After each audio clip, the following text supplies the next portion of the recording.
Shalom jemaat-jemaat sekalian, kita akan memulai ibadah kita pada pagi hari ini dengan satu pengakuan. Ibadah ini dimulai di dalam nama Tuhan pencipta langit dan bumi, yang kasih setianya kekal dan yang tidak pernah meninggalkan buatan tangannya. Turunlah kiranya atas kita sekalian anugerah dan damai sejahtera dari Allah Tritunggal, Allah Bapa, Allah Putra, dan Allah Roh Kudus. Amin. Begitu besar kasih Allah bagi kita semua, begitu besar anugerah bagi kita semua.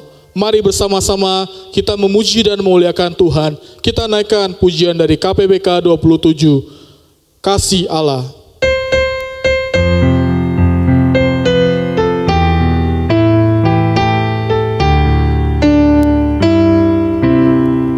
Kasih Allah amat besar yang tak dapat kulukiskan, lebih tinggi dari bintang, lebih dalam dari lautan.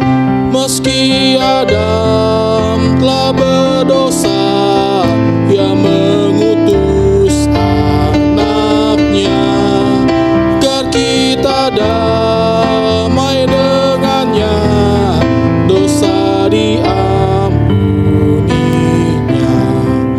Kasih Allah tak terduga, tinggi dalam dan luas, tetap teguh tak berubah sampai selama-lamanya. Dalam dunia yang tak tetap, tata kuasa kan lenyaplah. Manusia menolak firman, berpaling pada berhala. Kasih Allah tak terduga dan teramat besar, menyatakan penebusan bagi orang berdosa. Kasih Allah tak terduga, tinggi dalam dan luas, tetap teguh tak berubah sampai selama-lamanya.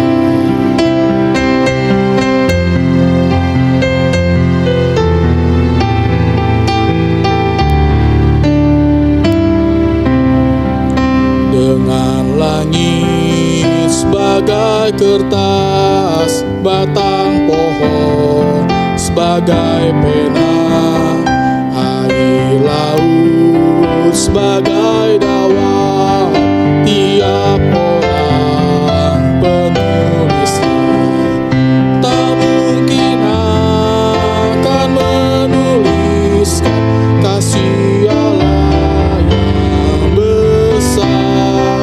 Langit dari timur ke barat tak akan memuatnya. Kasih Allah tak terduga, tinggi dalam dan luas, tetap teguh tak berubah sampai selama-lamanya.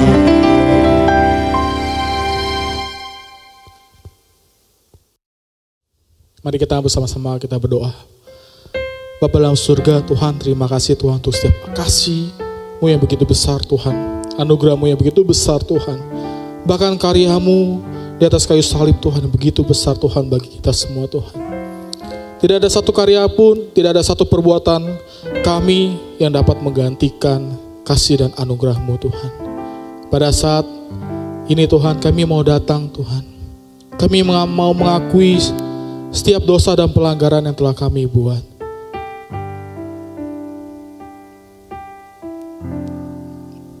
Mari kita mengambil satu sejenak. Kita datang ke hadirat Tuhan. Kita mau mengakui setiap dosa dan pelanggaran kita.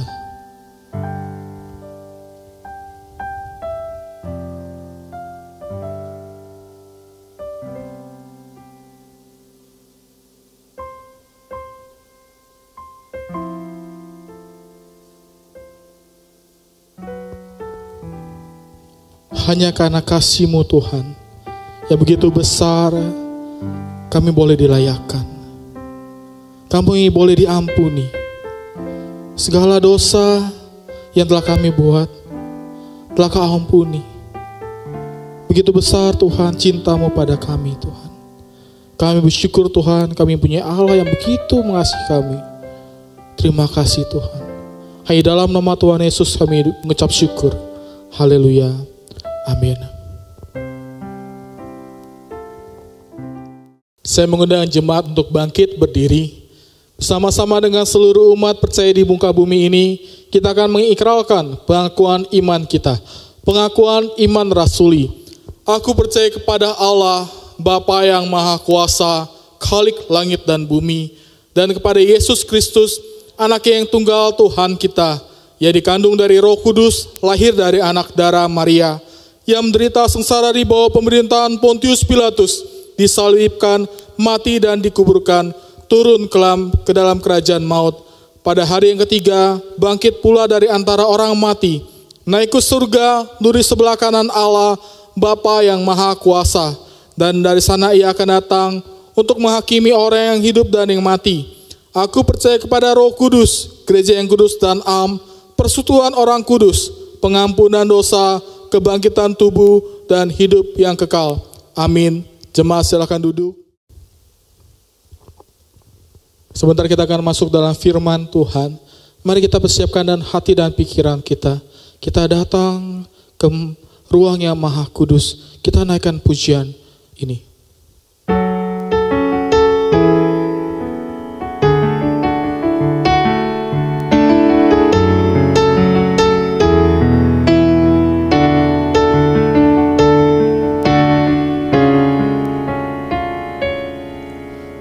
Masuk ruang Maha Kudus dengan darah anak domba.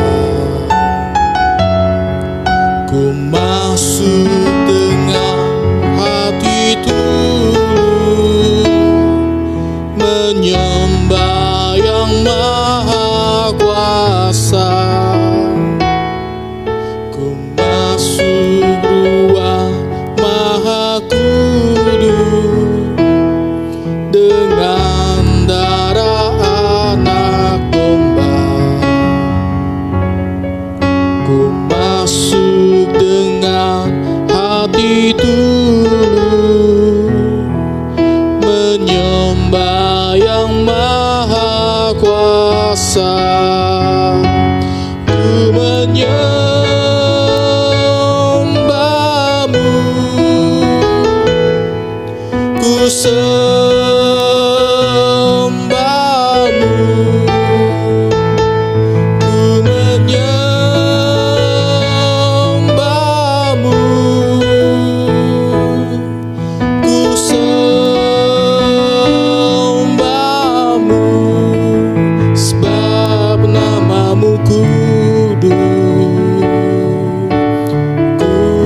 sebab namamu kudus,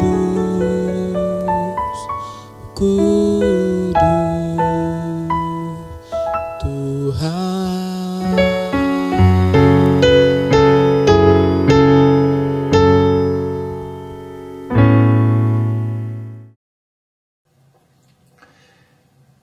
Selamat pagi Jemaat GKR Teluk Gong yang dikasihi oleh Tuhan, dimanapun Anda berada.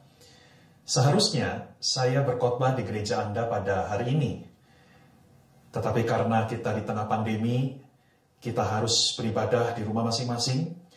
Dan itu sebabnya seperti yang saudara lihat di layar, saya pun berkhotbah di dalam apartemen saya di daerah Kelapa Gading, tepatnya di ruang perpustakaan. Itu sebabnya saudara, saya juga ingin meminta maaf karena keterbatasan tempat seperti ini, dan saya juga berkhotbah dalam posisi duduk karena saya tidak punya peralatan yang memadai untuk saya dapat berkhotbah dengan posisi berdiri. Saudara-saudara, sekali lagi saya mohon supaya dimaklumi, tetapi inilah keyakinan saya bahwa di tengah keterbatasan seperti ini, firman Tuhan yang disampaikan tetap punya kuasa untuk menjamah, untuk menyegarkan, untuk menumbuhkan kerohanian kita. Selama kita sungguh-sungguh mencari wajah Tuhan, selama kita membuka hati dan melembutkan jiwa kita untuk kita menerima kebenaran firman Tuhan pada saat ini, saya percaya bahwa Tuhan akan berkarya, akan bekerja di dalam diri setiap kita. Nah, saudara-saudara, sebelum kita masuk di dalam khotbah, mari sama-sama kita kembali teduhkan hati kita, kita tundukkan kepala kita. Saya undang kita semua yang ada di rumah untuk berdoa bersama dengan saya. Bapa di dalam surga, kami datang dengan segala keadaan kami. Kami adalah manusia yang rapuh. Selama ini kami sombong, selama ini kami merasa diri hebat. Tetapi ketika wabah virus COVID-19 ini ada di tengah kami, maka kami pun disadarkan bahwa kami bukan siapa-siapa, bahwa kami adalah manusia yang rapuh dan rentan. Tuhan, kami datang kepadamu dengan pertobatan, dengan kesadaran bahwa kami membutuhkan Engkau. Dan secara khusus Tuhan, kami sangat membutuhkan dan merindukan firman-Mu pada pagi hari ini. Tuhan, berbicaralah, sehingga firman itu saja yang menjadi pedoman bagi kami di dalam menyusuri kehidupan yang penuh dengan tantangan. Supaya firman-Mu itu saja yang memberi kami kekuatan dan kebijaksanaan, supaya kami bisa mengarungi hidup yang sulit ini dengan terus mengandalkan Tuhan. Terpujilah nama-Mu Tuhan, kami siap mendengar firman-Mu, berkatilah setiap kami yang ada di rumah maupun hamba-Mu yang akan menyampaikannya. Nama-Mu saja yang ditinggikan, hanya di dalam nama Tuhan Yesus. Kami semua sudah berdoa, sama-sama orang percaya, katakan, amin. Saudara-saudara, tema yang diberikan oleh gereja kepada saya adalah satu tema yang sangat baik dan tepat waktu.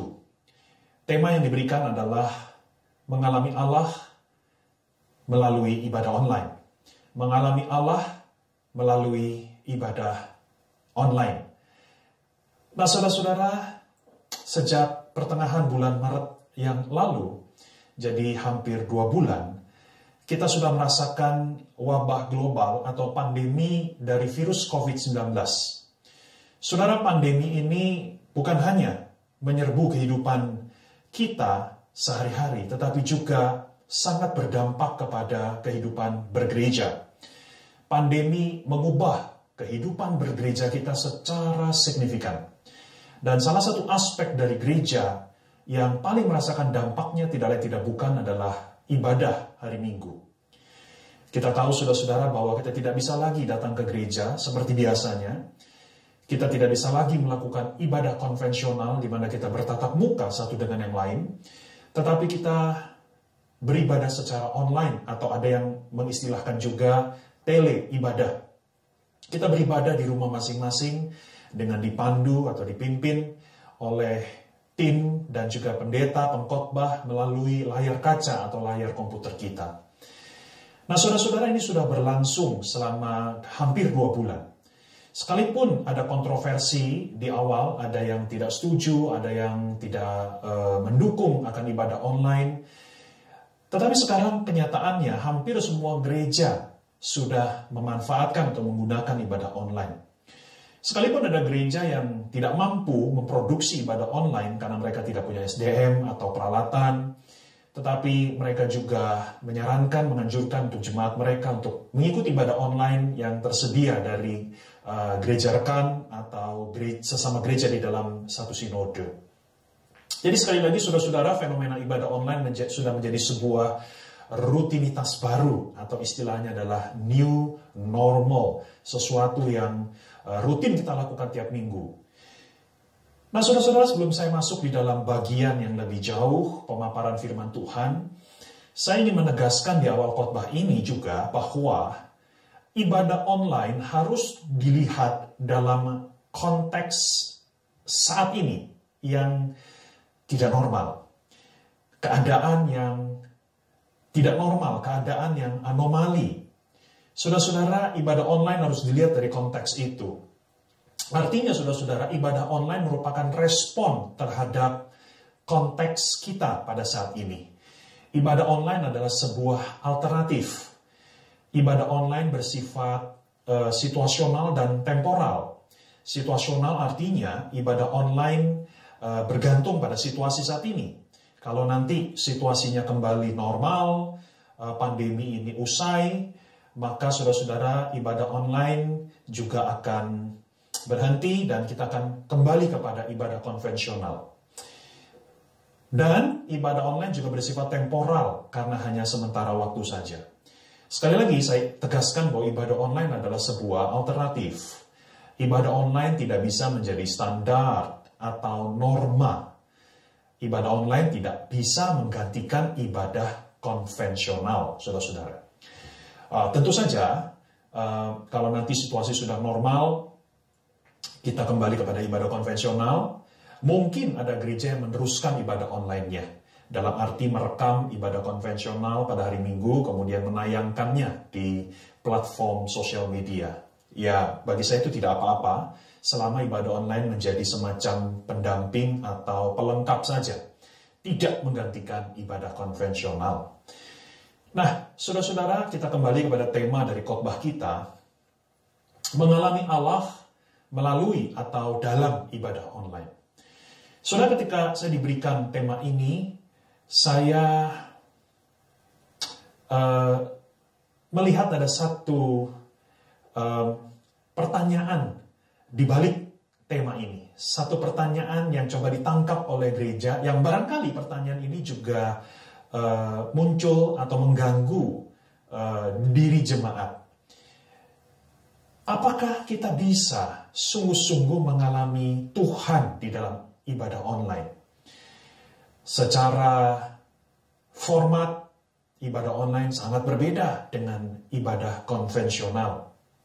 Nah, jadi pertanyaan ini menjadi satu pertanyaan yang sangat valid, menjadi satu pertanyaan yang sah. Apakah kita masih bisa mengalami Allah di dalam ibadah online? Kalaupun bisa, apakah kita mengalami Allah seperti ketika kita beribadah di gereja? Apakah ada perbedaan gradasi? Apakah ada perbedaan kualitas? Apakah ada perbedaan intensitas pengalaman akan Allah melalui ibadah online? Nah, saudara, inilah yang akan coba kita jawab di dalam khotbah pada pagi hari ini. Dan tentu saja untuk menjawab pertanyaan itu, kita harus kembali kepada firman Tuhan. Apakah ada di dalam Alkitab kita, apakah ada semacam petunjuk yang membuat kita bisa menjawab pertanyaan itu, yang membuat kita bisa yakin bahwa yes, kita mengalami Allah di dalam ibadah online.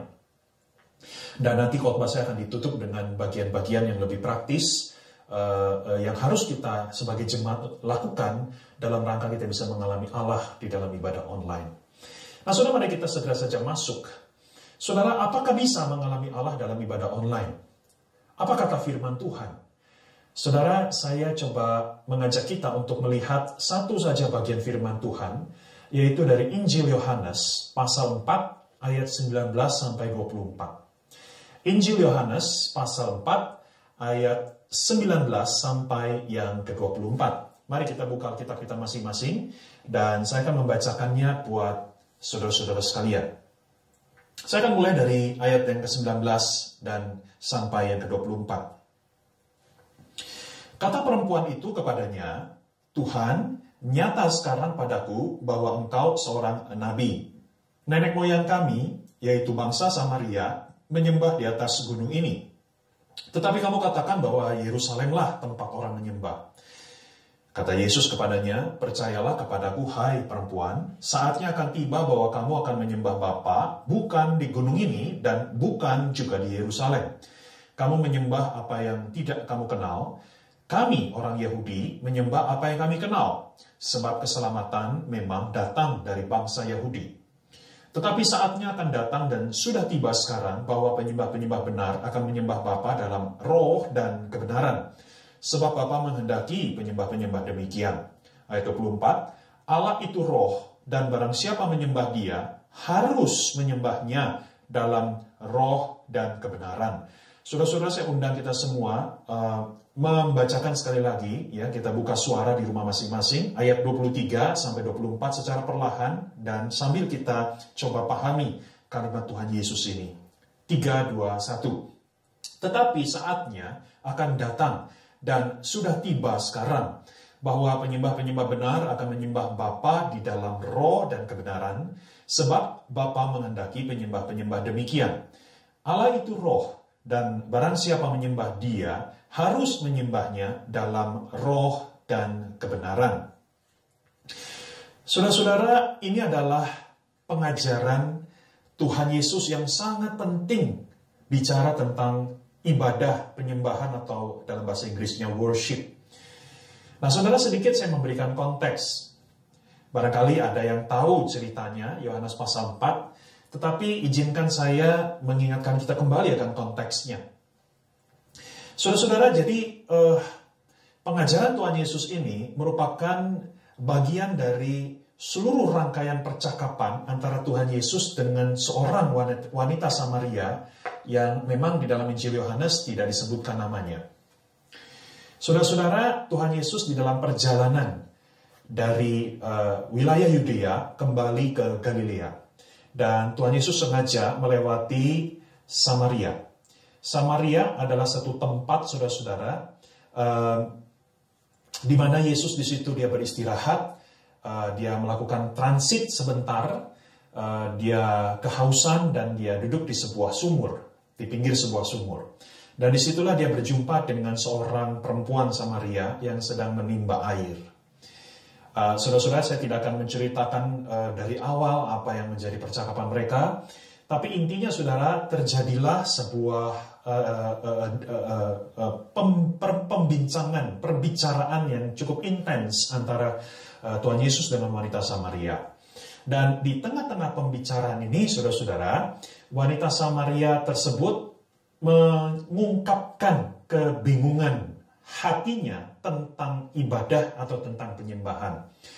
Memang ada yang mengatakan bahwa wanita Samaria sengaja mengangkat tema atau topik ini untuk mengalihkan pembicaraan, karena sebelumnya Tuhan Yesus sebetulnya sedang berbicara tentang kehidupan pribadinya yang tidak bermoral atau yang bobrok, saudara-saudara. Tetapi terlepas dari itu, Tuhan Yesus meresponi kebingungan atau pertanyaan wanita Samaria tentang ibadah. Jadi begini, saudara-saudara, kalau saya bisa rumuskan dalam kalimat lain, pertanyaan wanita Samaria ini adalah, sebetulnya ibadah siapakah yang sejati atau yang terbaik di mata Tuhan? Apakah ibadah bangsa Samaria, ya, bangsa dari wanita ini, ataukah bangsa Yahudi? Saya tambahkan sedikit konteks lagi. Jadi bangsa Samaria dengan bangsa Yahudi adalah dua suku bangsa yang berbeda. Bangsa Samaria itu adalah satu suku bangsa yang lahir dari kawin campur antara bangsa Yahudi dengan suku bangsa lain.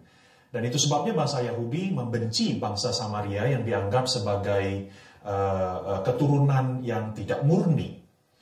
Demikian juga bangsa Samaria memiliki satu perasaan negatif terhadap bangsa Yahudi.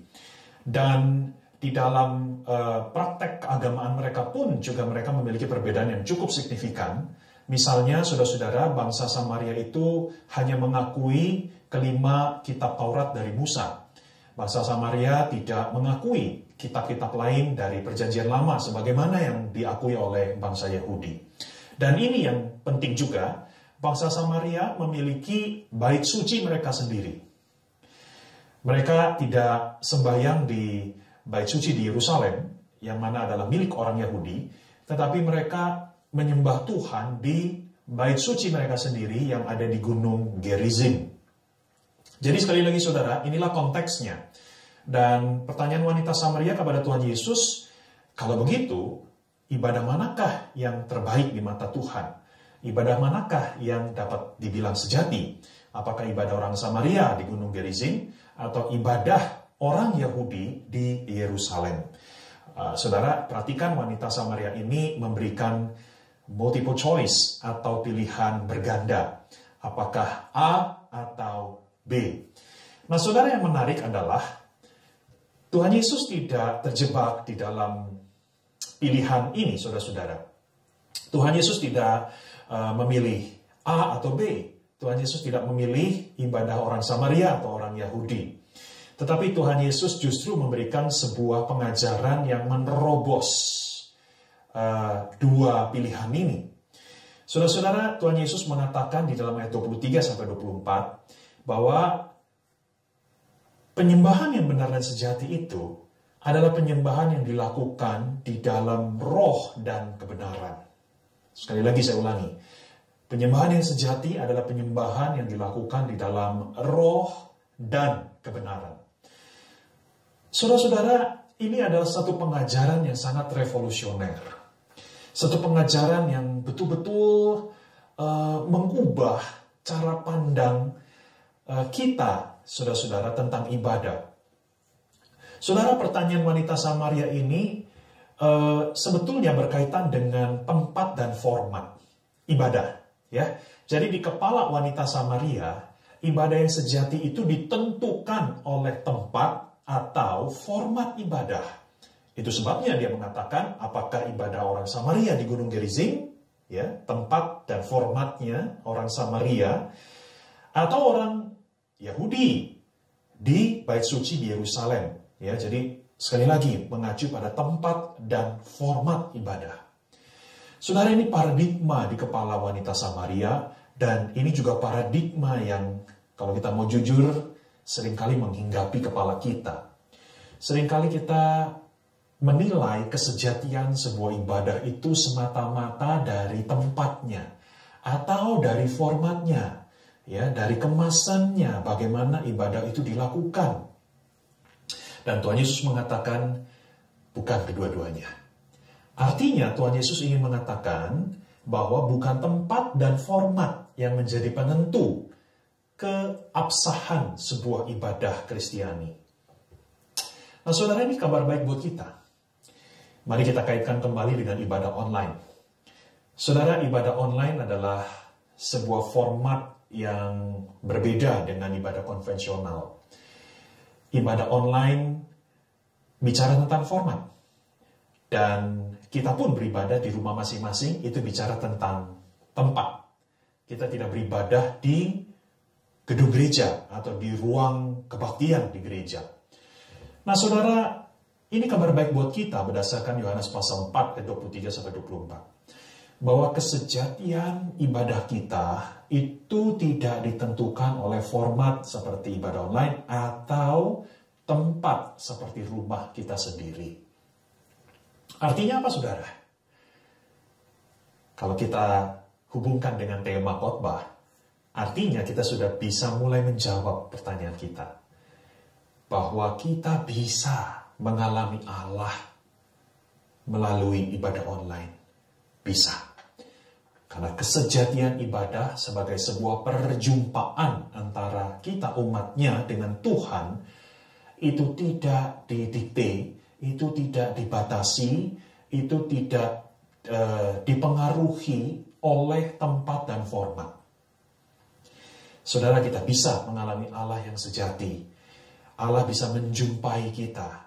Kasih-Nya, kuasa-Nya, kebenaran-Nya dapat secara full, secara penuh kita terima sekalipun melalui sarana ibadah online.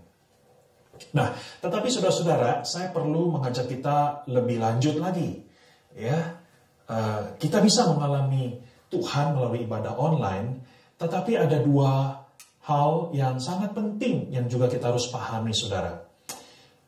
Apa sih yang memungkinkan kita bisa menjumpai Allah di dalam ibadah online? Nah, coba perhatikan frase yang diulangi di dalam ayat 23-24. Dikatakan bahwa Allah harus disembah di dalam roh dan kebenaran. Allah harus disembah di dalam roh dan kebenaran. Saudara, ini membutuhkan satu khotbah yang tersendiri untuk mengupas apa artinya roh dan kebenaran, tetapi secara singkat saja saya ingin mengatakan bahwa roh ini bicara tentang hati kita, ya, dan kebenaran bicara tentang firman Tuhan. Jadi kita harus menyembah Tuhan dengan hati yang sungguh-sungguh buat Tuhan, hati yang sungguh-sungguh menyembah Tuhan, dan penyembahan kita, sikap kita itu juga harus dipimpin oleh kebenaran firman Tuhan. Nah, saudara-saudara, menyembah Bapa di dalam roh dan kebenaran ini penting sekali. Jadi apapun format kita, entah itu ibadah konvensional atau itu ibadah online, apapun tempat kita, entah itu di gereja atau di rumah masing-masing, atau bahkan di tempat yang lain, saudara-saudara, selama kita menyembah di dalam roh dan kebenaran, maka saudara-saudara, penyembahan itu menjadi penyembahan yang menyenangkan atau diterima oleh Tuhan. Nah, saudara-saudara, menyembah dalam roh dan kebenaran ini menarik sekali kalau kita perhatikan, khususnya di dalam Injil yang sama, Injil Yohanes. Maka saudara-saudara, bicara roh dan kebenaran itu sebetulnya adalah karya dari Allah Roh Kudus. Nah, bagaimana penjelasannya? Tadi saya sudah katakan roh itu bicara tentang hati.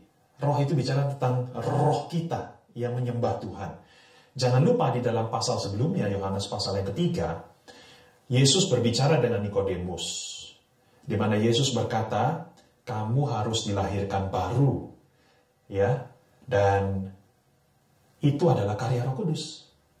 Saudara, kalau kita bisa menyembah Tuhan dengan roh kita, ya, dengan hati kita, itu karena kita sudah dilahirkan baru sehingga kita punya roh yang bisa connect dengan Tuhan. Dan roh itu, hati kita itu, ya, yang hadir melalui kelahiran baru, itu adalah karya dari Roh Kudus. Begitu juga dengan kebenaran. Bukankah di dalam Injil Yohanes, Tuhan Yesus berulang-ulang mengatakan bahwa Roh Kudus itu adalah roh kebenaran. Roh Kudus itu adalah Allah yang menghantar kita untuk memahami, untuk mengerti tentang kebenaran, saudara-saudara. Nah, jadi sekali lagi, saudara-saudara, ini yang pertama, ya. Mengapa kita bisa menjumpai Allah di dalam ibadah online? Karena kita mengalami Allah di dalam ibadah online karena ada Roh Kudus yang menopang dan menolong kita. Roh Kudus yang bersemayam di dalam diri setiap orang percaya. Roh Kuduslah yang sudah melahirbarukan kita sehingga kita punya roh dan hati, dan juga Roh Kuduslah yang memampukan kita mengalami kebenaran firman Tuhan yang disampaikan. Nah, ini yang pertama, saudara, yang memungkinkan kita bisa mengalami Tuhan di dalam ibadah online karena Roh Kudus yang menopang dan menolong. Yang kedua, saudara-saudara, saudara, kita bisa mengalami Allah dalam ibadah karena ada Yesus Kristus yang menyatukan kita dengan Bapa. Ya, yang pertama adalah Roh Kudus yang menopang dan menolong kita. Yang kedua, Yesus Kristus yang menyatukan kita dengan Bapa. Saudara-saudara, kalau kita lihat di dalam ayat 23, di situ dimulai dengan satu frase yang menimbulkan tanda tanya. Dikatakan saatnya akan datang dan sudah tiba sekarang, ya. Saatnya akan datang dan sudah tiba sekarang bahwa penyembah-penyembah benar akan menyembah Bapa dan seterusnya. Saudara, perhatikan, kalau kita adalah pembaca Alkitab yang kritis, maka seharusnya frase pertama dari ayat 23 ini membingungkan kita. Saatnya akan datang, tapi sudah tiba sekarang. Maksudnya apa? Akan, tetapi sudah. Bayangkan kalau suatu hari saudara mengundang saya khotbah di gerejamu, lalu saya terlambat, ya, padahal kebaktian sudah dimulai. Kemudian pengurus atau pendetamu menelpon saya, Pak Jimmy ada di mana? Kebaktian sudah dimulai. Kemudian saya menjawab begini, oh saya sudah ada di gereja, tetapi saya juga sedang menuju gereja. Saudara-saudara, saya yakin pengurus atau pendetamu pasti kebingungan dengan jawaban saya. Sudah di gereja, tapi sedang menuju gereja. Maksudnya apa? Nah itulah saudara-saudara yang ada di ayat 23. Saatnya akan datang, tetapi sudah tiba juga. Nah saudara-saudara, saya memikirkan frase ini cukup lama dan akhirnya saya menemukan penjelasannya. Secara khusus di dalam Injil Yohanes lagi, saudara-saudara. Ini adalah satu frase yang menarik. Ya, ketika Tuhan Yesus bicara tentang saatnya. Ya, saatnya.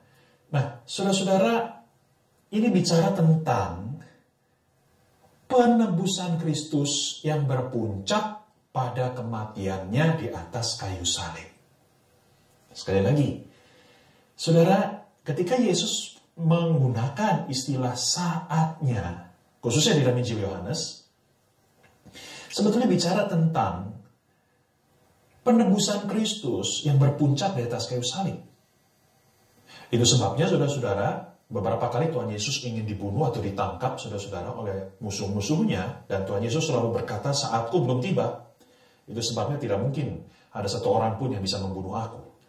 Sebaliknya, di Taman Getsemani, ketika prajurit-prajurit imam besar menangkap Tuhan Yesus, apa kata Tuhan Yesus? Tuhan Yesus bilang kepada murid-muridnya, saatku sudah tiba, saatku sudah datang. Nah, Yesus sedang bicara tentang puncak dari karya penebusannya, yaitu kematiannya di atas kayu salib. Mari kita kembali sekarang ke ayat 23. Jadi ketika Yesus bicara saatnya akan datang, ya, dan sudah tiba sekarang, ya, Yesus sedang bicara tentang dirinya. Saatnya akan datang. Yesus sadar bahwa dia belum menggenapi karya penebusan, karena waktu dia ngomong ini, dia belum naik ke atas kayu salib. Tetapi Yesus juga tahu bahwa sudah tiba sekarang. Kenapa? Karena Yesus sudah berinkarnasi menjadi manusia. Allah yang akan mengeksekusi karya penebusan itu sudah hadir di tengah-tengah manusia sebagai manusia juga. Nah, saudara, saya coba simpulkan. Jadi saudara-saudara, karya penebusan Kristus yang berpuncak di atas kayu salib, itulah yang menjadi dasar kita bisa menyembah Bapa. Bagaimana? Sederhana, saudara-saudara, yaitu karya penebusan Kristus membuka jalan, menjadi jembatan bagi kita orang berdosa. Kita dilayakkan, kita disucikan, dan kita bisa memiliki relasi kembali dengan Bapa. Kita bisa mempunyai akses kepada Bapa. Yesus pernah berkata juga, bukan? Di dalam Injil Yohanes juga, bahwa akulah jalan kebenaran dan hidup. Akulah jalan. Jalan itu, saudara, fungsinya menghubungkan dua titik.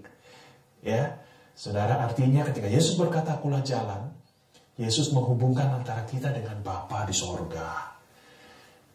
Nah, saudara-saudara, jadi kembali, kita bisa mengalami Tuhan di dalam ibadah online. Itu karena ada Yesus yang menyatukan kita dengan Bapa. Sekalipun secara kasat mata, secara lahiriah, kita di rumah masing-masing. Saudara-saudara, tetapi secara realitas rohani, kita tidak terpisah dengan Bapa. Kita ada satu persekutuan yang erat, satu persekutuan yang kuat, satu persekutuan yang bahkan di luar bayangan kita. Ketika kita menyembah Tuhan di rumah masing-masing, maka penyembahan itu langsung diterima oleh Bapa di sorga. Bukan karena format, bukan karena tempat, juga bukan karena gaya atau kebiasaan kita beribadah, bukan karena suara kita yang bagus, tetapi karena Yesus sebagai pengantara, Yesus sebagai jembatan, Yesus yang menyatukan kita dengan Bapa. Saudara, sekali lagi saya simpulkan, ini landasan mengapa saya dengan penuh keyakinan menjawab bahwa ibadah online bisa menjadi momen perjumpaan kita dengan Tuhan. Karena apa tadi? Yang pertama, karena ada Roh Kudus yang sudah tinggal dalam diri kita sebagai orang percaya, menopang dan menolong kita, yang memberikan kita roh. yang menjelaskan kebenaran kepada kita, sehingga kita bisa menyembah di dalam roh dan kebenaran. Yang kedua, kita bisa mengalami Allah dalam ibadah online karena ada Yesus Kristus yang menyatukan kita dengan Bapa.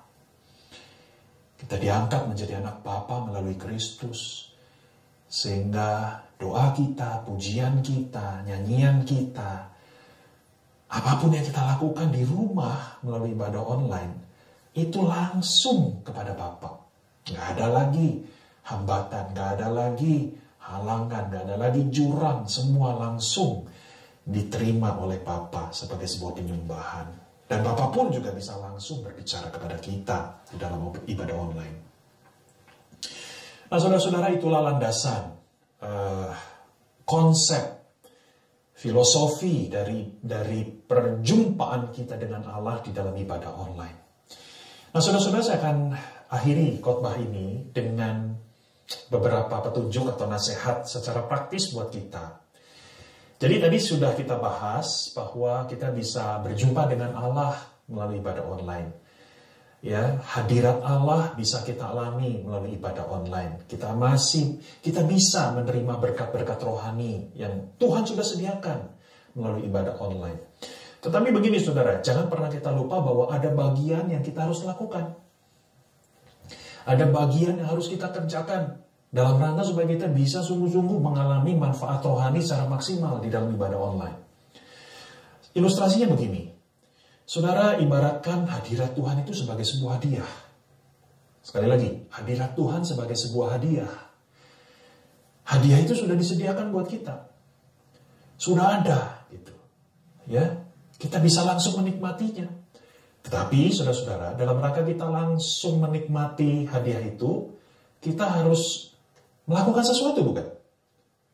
Misalnya ya, minimal kita harus mengulurkan kedua tangan kita untuk menerima hadiah itu. Jadi sekalipun hadiah itu di depan muka kita, di depan mata kita, tetapi kalau kita tidak mengulurkan tangan kita, maka kita nggak bisa menerima hadiah itu. Ketika hadiah itu dilepaskan, hadiah itu akan jatuh. Dan kita tidak mendapatkannya. Itu sebabnya kita harus lakukan sesuatu. Setidak-tidaknya kita harus mengulurkan kedua tangan kita. Nah, kira-kira seperti itu, saudara-saudara. Kalau kita ingin mengalami hadirat Tuhan, berkat rohani yang Tuhan sediakan di dalam ibadah online, maka ada hal yang harus kita lakukan sebagai jemaat, sebagai penyembah. Nah, secara singkat saya akan coba menjelaskan ada 3, saudara-saudara. Yang pertama, kita harus beribadah dengan keyakinan. Kita harus beribadah dengan keyakinan. Apa lawan kata keyakinan? Keraguan atau kebimbangan. Jadi begini, saudara. Sekalipun ibadah online bukan satu format yang ideal, dan saya percaya banyak orang Kristen ketika memulai ibadah online di rumah masing-masing, tentu kita kagok, kita kikuk, kita merasa tidak biasa, ya, dan kita juga tidak nyaman begitu, karena memang ini sesuatu yang baru buat kita. Tetapi mari saudara-saudara, kita tetap beribadah dengan keyakinan.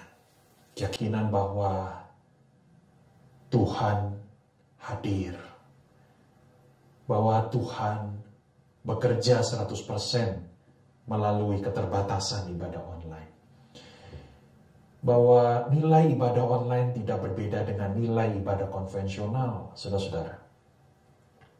Bahwa Tuhan bisa berkarya, Tuhan bisa bergerak melalui ibadah online. Ini kita mesti punya keyakinan.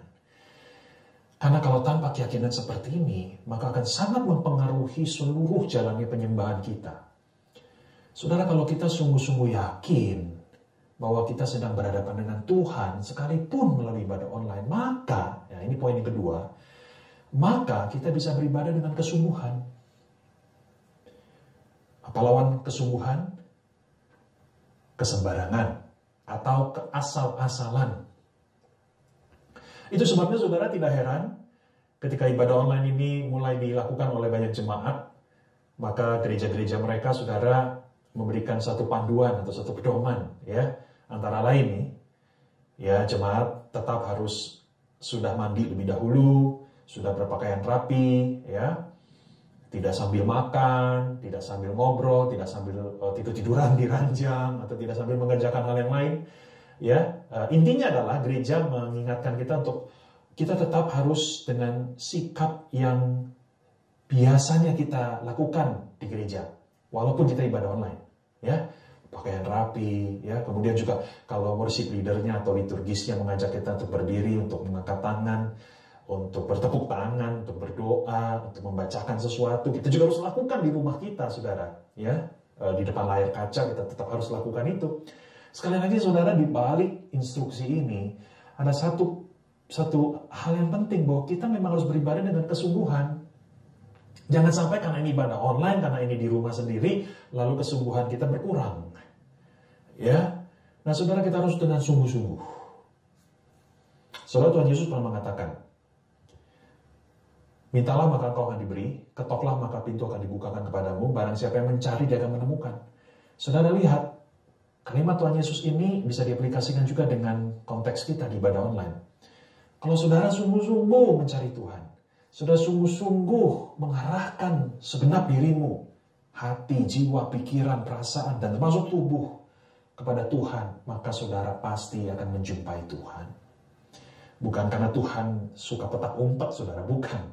Tuhan sudah hadir, cuman untuk mengalami Tuhan yang adalah roh itu, kita juga harus sungguh-sungguh, ya, dengan seantero keberadaan diri kita.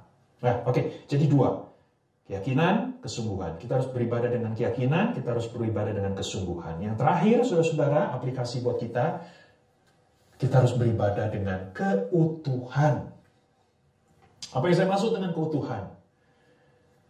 Saudara-saudara, saya mendengar bahwa ketika fenomena ibadah online ini mulai, ya, di pertengahan bulan Maret, saya mendengar gitu ada orang yang mengatakan mereka ikut ibadah online itu di tengah-tengah saja, ya, jadi pas khotbah baru mereka nyalakan, ya, mereka tidak ikuti dari awal. Dan demikian juga ketika khotbah sudah selesai mereka matikan dan mereka kembali aktivitas normal di rumah. Intinya adalah mereka tidak mengikuti ibadah online dengan lengkap, dengan utuh, ya, jadi mereka skip, mereka lewatkan banyak sekali hal-hal di dalam ibadah online, mereka hanya mau dengar khotbahnya. Nah, saudara, ini adalah kesalahan besar. Dan jujur, kalau kita mau katakan, ini adalah kesalahan yang sering kali kita lakukan, ya, orang-orang Protestan, terutama saudara-saudara. Saya hanya bisa bicara dari sudut pandang kalangan saya sendiri, yaitu orang-orang Injili, ya. Saudara-saudara, orang Injili itu, saudara-saudara, seringkali punya satu pandangan yang keliru. Mereka menganggap bahwa khotbah itu yang paling penting, ibadah itu yang paling penting khotbah. Seolah-olah yang lain, saudara, sebelum khotbah dan sesudah khotbah itu hanya sesuatu tambahan, ya, satu opsional saja, ya, boleh ikut boleh enggak, begitu kira-kira, ya, seringkali kita menganggapnya. Tapi kalau khotbah kita harus ikuti. Ya, itu sebabnya saudara, jemaat tidak merasa bersalah kalau terlambat datang ibadah atau pulang duluan, ya. Yang penting saya sudah dengar khotbahnya, ya, gitu. Mereka punya alasan. Nah, saudara, saya ingin tegaskan, perjumpaan kita dengan Allah di dalam ibadah tidak hanya terjadi dalam khotbah. Bahkan kalau saya mau bicara spesifik, saya juga bisa mengatakan begini. Perjumpaan kita dengan firman Tuhan tidak hanya terjadi di dalam khotbah. Karena sesungguhnya firman Tuhan itu diungkapkan, diekspresikan melalui semua elemen di dalam ibadah dari awal sampai akhir. Firman Tuhan bukan hanya dikhotbahkan, firman Tuhan juga dalam nyanyian kita. Firman Tuhan juga ada di dalam ucapan worship leader, ya. Ya, worship leader yang diinspirasikan oleh kebenaran firman Tuhan, ya, bisa mengatakan sesuatu yang sangat baik, sesuatu yang sangat powerful, saudara, karena Tuhan bisa bekerja juga melalui ucapan worship leader. Melalui semuanya, melalui doa, melalui kalimat pengutusan, melalui kalimat berkat dari pendeta buat kita di akhir ibadah. Semuanya itu adalah firman Tuhan, ya, hanya saja ekspresinya berbeda. Caranya berbeda, dan khotbah itu hanya salah satu cara. Nah, itu sebabnya saudara, kalau kita tahu bahwa firman Tuhan itu ada dari awal sampai akhir, artinya Tuhan menjumpai kita juga dari awal sampai akhir ibadah. Adalah kerugian besar buat kita kalau kita hanya ikut khotbah. Kita harus mengikuti ibadah secara utuh dari awal sampai akhir. Saudara, itulah petunjuk buat kita, ya. Saudara, saya sungguh rindu. Saya tidak tahu sampai kapan ibadah online ini akan terus berlangsung. Ya, tentu harapan dan doa kita secepatnya pandemi ini selesai sehingga kita bisa kembali berjumpa dengan saudara seiman, beribadah di gereja masing-masing. Tetapi saudara, seandainya ibadah online ini masih lama, masih beberapa bulan ke depan, saudara, mari kita camkan baik-baik. Kita harus beribadah dengan keyakinan, beribadah dengan kesungguhan, beribadah dengan keutuhan, ya. Jangan dengan ragu-ragu, jangan dengan asal-asalan, jangan dengan setengah-setengah, saudara-saudara. Kenapa? Karena kita bisa menjumpai Allah di dalam seluruh ibadah. Karena ada Roh Kudus yang menopang dan menolong kita, dan karena ada Yesus Kristus yang sudah menyatukan kita dengan Bapa Surgawi. Segala puji syukur kepada Tuhan, kiranya saudara-saudara diberkati oleh firman Tuhan pada khotbah ini. Saudara, mari kita tundukkan kepala, kita responi firman dengan kita berdoa masing-masing.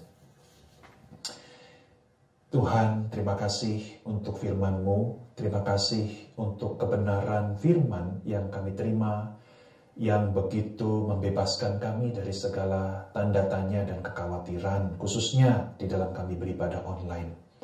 Seringkali kami bimbang apakah kami sungguh beribadah dengan baik dan benar melalui format ibadah online. Tetapi pada pagi ini firman-Mu mengingatkan kami, mengajarkan kami bahwa kami tetap bisa mengalami Tuhan secara maksimal sekalipun melalui ibadah online. Karena ada Roh Kudus dan ada Yesus Kristus yang melalui karya kedua pribadi Allah Tritunggal ini, kami bisa menghadap hadirat Bapa secara total, secara utuh. Terima kasih Tuhan. Dan ajar kami juga, ampuni kami selama ini kami mengikuti ibadah online dengan sikap yang tidak baik. Tapi mulai hari ini Tuhan, kiranya kami berjanji di hadapan-Mu, dengan pertolongan-Mu, kami boleh beribadah online dengan keyakinan, dengan kesungguhan, dan juga dengan keutuhan. Terima kasih Tuhan, hamba-Mu sudah selesai bicara dan hamba-Mu berdoa, kiranya berkat-Mu turun atas jemaat GKR Teluk Gong yang sekarang sedang menghadapi pandemi. Tuhan, hibur hati mereka. Tuhan, nyatakan penyertaan-Mu yang sempurna di dalam diri jemaat-Mu. Terpujilah nama-Mu hanya di dalam nama Tuhan Yesus. Kami semua sudah berdoa. Sama-sama orang percaya bersyukur karena firman Tuhan katakan, amin. Tuhan Yesus memberkati. Kiranya suatu hari kita berjumpa di dalam situasi yang lebih baik. Dan kalau Tuhan izinkan saya dapat melayani saudara kembali di gereja-Mu. Amin. Ya, mari kita mau meresponi firman Tuhan yang telah disampaikan. Kita juga mau memberikan persembahan kita. Kita berikan yang terbaik dengan cara ditransfer ke rekening yang tertera di bawah ini. Dan kita menaikkan pujian, ajarku mengerti jalan.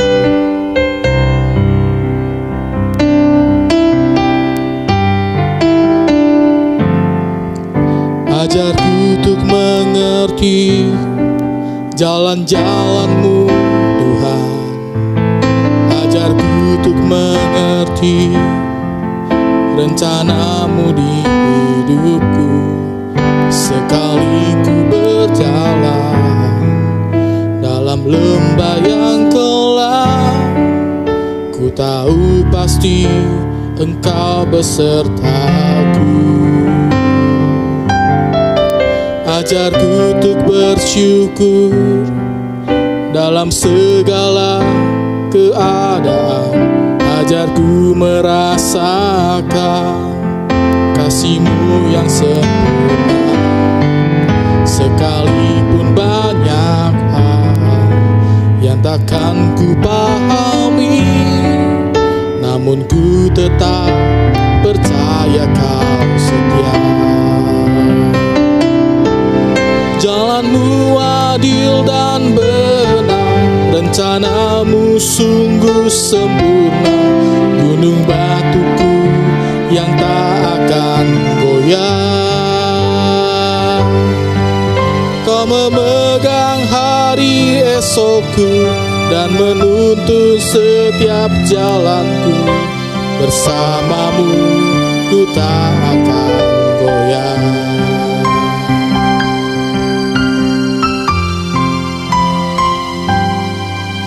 Ajarku untuk bersyukur dalam segala keadaan. Ajarku merasakan kasih-Mu yang sempurna. Sekalipun banyak hal yang takkan ku pahami, namun ku tetap percaya Kau setia. Jalan-Mu adil dan benar, rencana-Mu sungguh sempurna. Gunung batuku yang tak akan goyah. Kau memegang hari esokku dan menuntun setiap jalanku. Bersama-Mu ku tak akan goyah. Bersama-Mu ku tak akan goyah. Kami mengucap syukur Tuhan, untuk hari ini kami masih boleh diberikan kesempatan untuk memberikan yang terbaik. Bapa, biarlah Tuhan Kau berkati setiap tangan-tangan yang sudah memberi maupun belum dapat memberi. Kau juga berkati Tuhan setiap atas kami Tuhan, jemaat-jemaat-Mu yang mungkin dalam situasi dan kondisi saat ini Tuhan, baik pekerjaan, baik studi, baik usaha, dalam segala aspek Tuhan Kau berkati kami. Kau yang tuntun setiap atas kami. Kau yang hibur setiap hati-hati jemaat-Mu yang mungkin sedang sedih. Kau kuatkan Tuhan untuk jemaat-jemaat-Mu yang mungkin sedang sakit.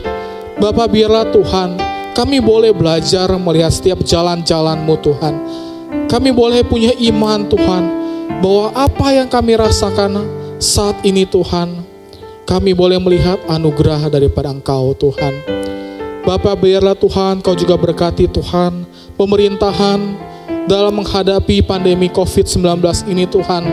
Kau berkati Tuhan dari setiap elemen-elemen Tuhan, dari eksekutif Tuhan sampai yang terbawah Tuhan. Bapa, biarlah Tuhan dana-dana yang telah dikucurkan tidak sia-sia. Dana yang telah diberikan kepada masyarakat tidak sia-sia. Dan setiap atas kami masyarakat mempunyai kesadaran yang tinggi Tuhan, agar wabah ini boleh berakhir Tuhan. Kami serahkan semua ini ke dalam tangan-Mu Tuhan, dengan doa yang telah Kau ajarkan kepada kami. Doa Bapa kami. Bapa kami yang di surga, dikuduskanlah nama-Mu. Datanglah kerajaan-Mu, jadilah kehendak-Mu di bumi seperti di surga. Berikanlah kami pada hari ini makanan kami yang secukupnya. Dan ampunilah kami akan kesalahan kami, seperti kami juga mengampuni orang yang bersalah kepada kami. Dan janganlah bawa kami ke dalam percobaan, tetapi lepaskanlah kami daripada yang jahat. Karena Engkaulah yang mempunyai kerajaan dan kuasa dan kemuliaan sampai selama-lamanya. Amin.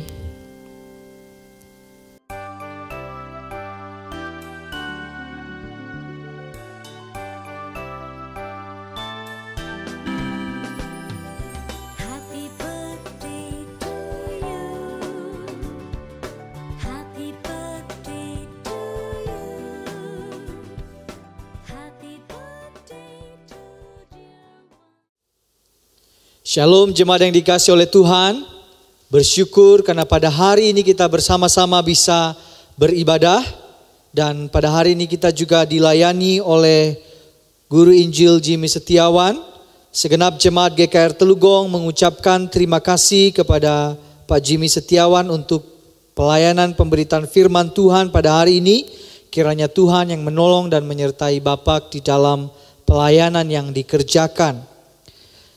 Kepada seluruh jemaat yang dikasihi oleh Tuhan, agar kita tetap terkoneksi satu dengan yang lain di masa-masa seperti sekarang ini, maka kita sedang merencanakan untuk bisa mengadakan pertemuan-pertemuan secara online, dan kami mendorong jemaat sekalian untuk bisa mengikuti pertemuan-pertemuan ini.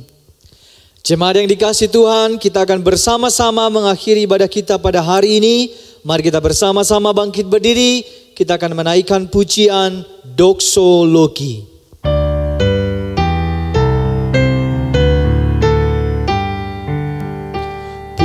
Puji Allah Bapa Putra, puji Allah Roh Kudus, ketiganya yang esa.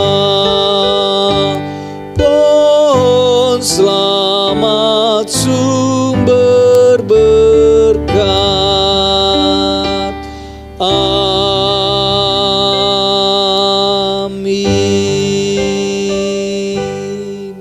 Mari kita bersama-sama menerima berkat yang daripada Tuhan. Tuhan memberkati kita dan melindungi kita. Tuhan menyinari kita dengan wajah-Nya dan memberi kita kasih karunia. Tuhan menghadapkan wajah-Nya kepada kita dan memberikan kita damai sejahtera dari sekarang sampai selama-lamanya. Amin. Amin. Amin.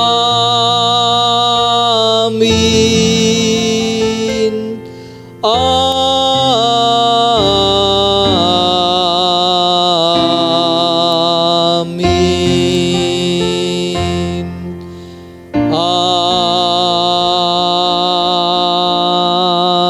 Amin. Jemaat disilahkan duduk. Tuhan Yesus memberkati kita.